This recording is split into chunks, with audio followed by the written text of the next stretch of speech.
So today we are discussing pet peeves amongst photographers and models.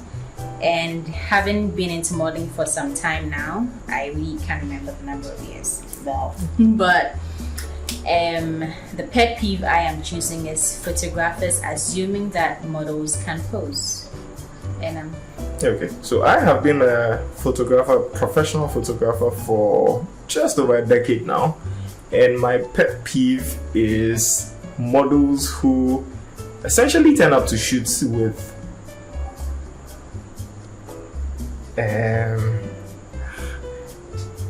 unshaved armpits? Yes, basically that.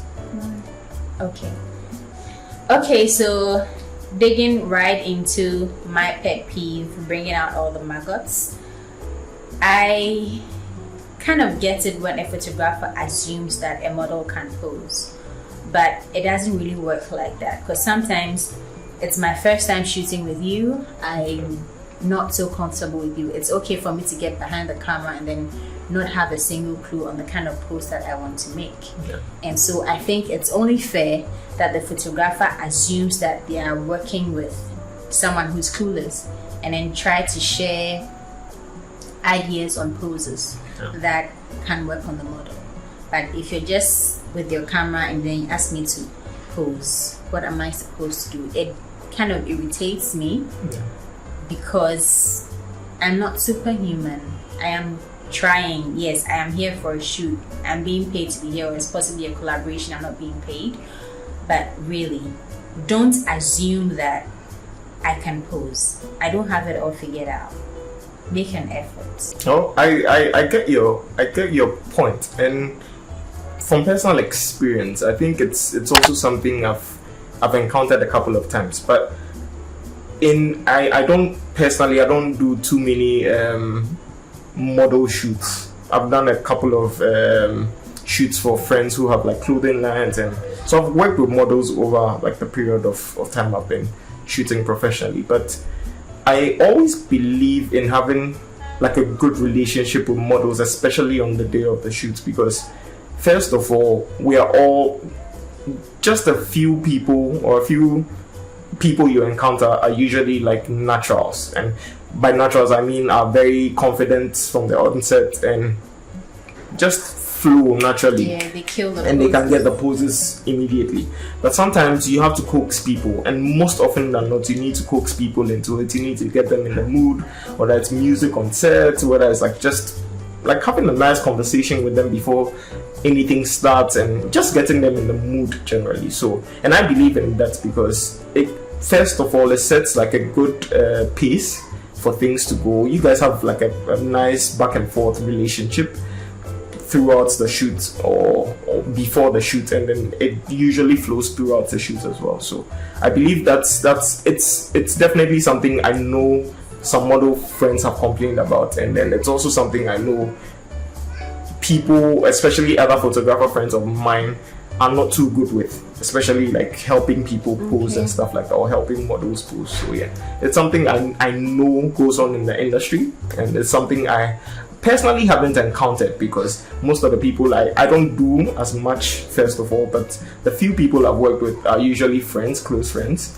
and I know them. They are really good at what they do. They come on set, we already have the vibe, so we just flow from there. So like these are conversations that you can say go on behind models and photographers, but then I never directly pointed to the photographer or the model. So the thing is, and it's also because of the specific subsets of who you're talking about. So photographers are usually by themselves or have conversations with themselves. They only meet models, and likewise with models, but they only meet models on the day of the shoot. If anything, there's probably a day for like pre-planning and stuff like that, and they don't actually get to meet the models. They probably just see pictures of them or speak to them over the phone and stuff like that. So most of the first meeting happens usually on the first day or on the actual day of the shoot. That's true. There usually isn't the opportunity, I would say, to have conversations like that. And even afterwards, that's it. Photographer goes to his studio or is still in his studio, model goes back to wherever she's from, and post-production starts. So essentially, there isn't that chance to have a conversation. So it probably happens between friends. So like, let's say a photographer friend and then a model friend. They can have conversations like these, but essentially what we are here to do is to bring these things to the fore, because like you're saying, it's a conversation that usually doesn't happen between these two parties. Yeah. So with your pet peeve, what do you have to say? So my pet peeve, I've actually just had one personal experience. I know of people who have had multiple experiences with that, but it's only on one occasion that a model turned up with unshaved armpit hair, which I felt was just a bit strange, and it was for a friend's clothing line shoot. I've done, I think, about 2 or 3 of those kinds of shoots, and this was the very first time I had that experience. I think this was on my 3rd shoot, and personally, I feel like I know that model, so I've seen her work before, and she just turned up to the shoot like that. I would personally say it was probably just a bad week or something for her. I don't think she was in the right frame of mind, or she was fully prepared to turn up that day. I would say it wasn't anything that was rushed, by the way. I think we knew about the shoot maybe about a month or 2 in advance. If you knew about it in advance, I think you're trying to make excuses for the model.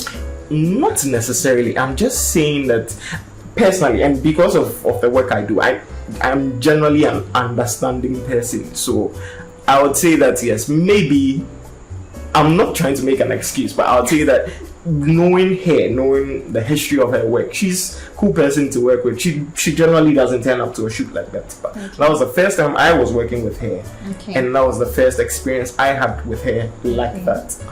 So I wouldn't go as far as to say I'm making an excuse for her, because I know she's not like that professionally. So it just so happened that that's how she turned up that day, and it was quite unfortunate, but yeah, we had to work around it, and essentially give me extra work to do in terms of retouching, because I had to make sure those things didn't show up in it for the few shoots that were sleeveless and that showed the armpit hair. Yeah.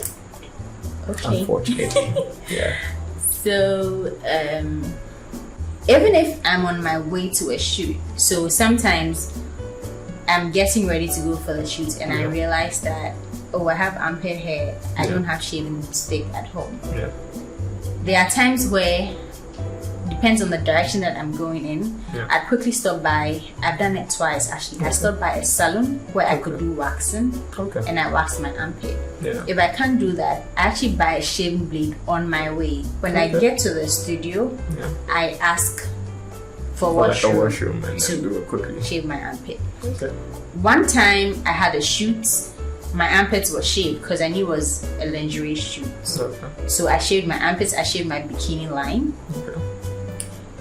And then as the shoot was ongoing, I actually got to a point in time where the photographer wanted like entirely everything off. And I wasn't prepared for that.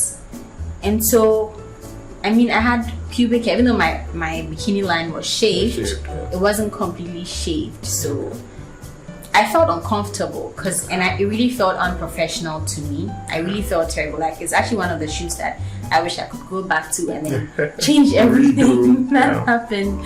But then it had already happened. But then for armpit hair and bikini line, I always make sure that it's shaved. And so in my bikini line, for one, when I shave, I make sure I wear my slimmest of panties. Like, you know, depends on the cuts of the front to see which sides of my hair are showing, so I can know how far I should shave, just in case I show up and there's anything like that that I have to wear. So, but as a point to that, did you know in advance that? I mean, clearly it seems like you didn't know in advance that you were going to go completely naked. No, so I think that's another point that we should talk about, because most of the time, I think in Ghana especially, things tend to go, how should I put it,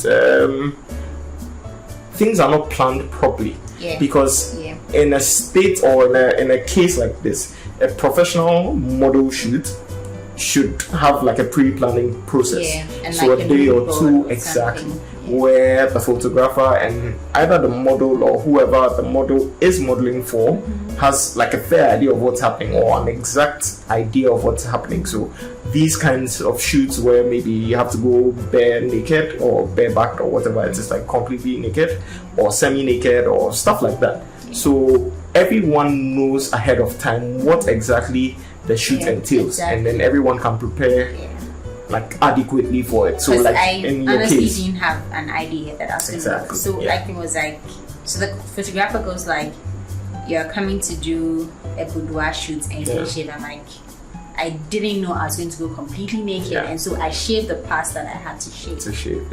Yeah. So okay, guys.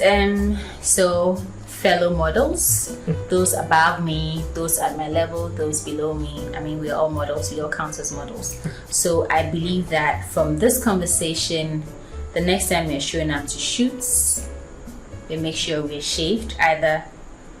For down south shaving, there's either Bikini Line, Hollywood, or there's a third one, I don't remember. So whichever one you're doing, make sure you get it done. Make sure your armpits is shaved so that you don't give the photographer too much work to do. Always carry a shaving stick, because maybe you might not need it, but then another model on set might need it to shave. Thumbs up. okay, so based on what we've said or we've spoken about today, I think going forward, my advice for photographers out there is to essentially engage models on the day as much as possible. If you can't have an opportunity to speak to them the day before or at a period before the actual shoot, just try and speak to them on the day of the shoot. Try and engage them, try and be friendly with them.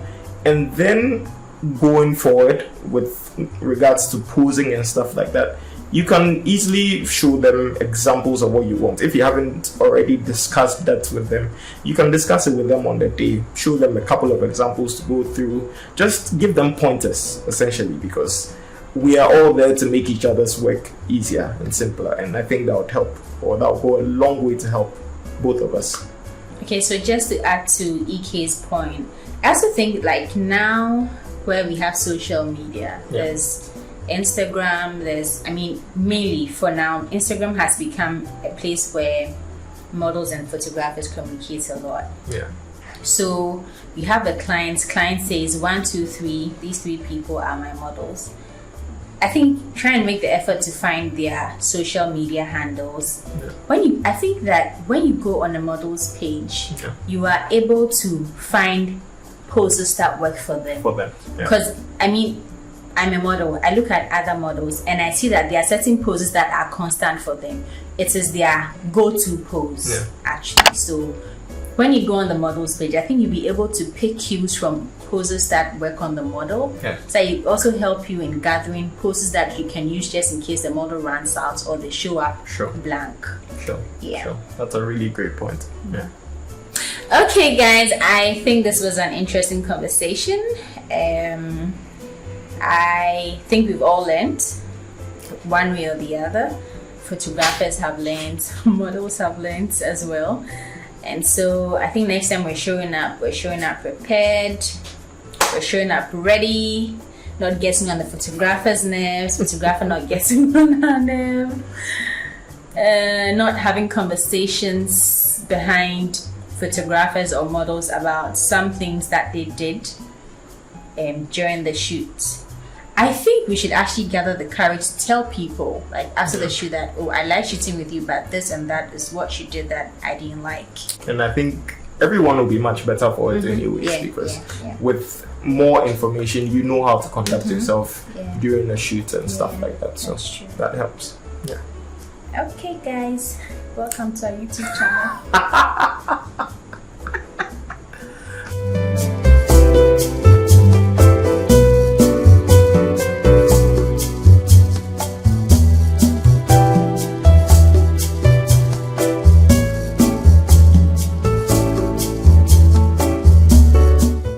So I will be offended, because really, what were you looking at? How are your eyes roaming that you see there's hair in my armpits for you to offer me a shave instead?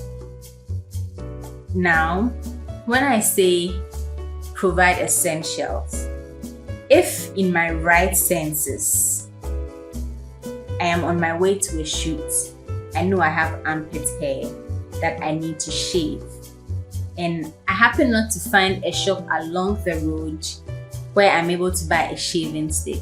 If I enter the studio where the changing room is and I find a packet of shaving stick,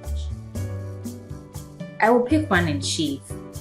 But to be handed one, like here, what's the motive behind it actually? I'll be offended. Highly offended.